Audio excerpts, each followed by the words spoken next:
Belgium Campus IT-versity, making life smarter through IT. When you're in an accident, you need to go into a police station, fill out an accident report form, draw an image of the car, and then specify where the damage is.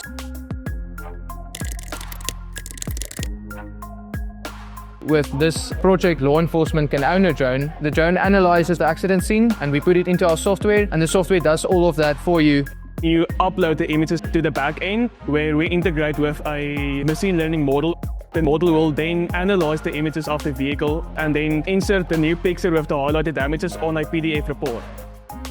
There's quite a few benefits. You save time creating the report if you want insurance claims to be done, time for the customers and the people that are actually involved in the accident. We also see major insurance companies or law enforcement using our system and incorporating it with maybe their own drones or setting up a network of drones in the area that can go out and automate the process of analyzing and documenting the crash site.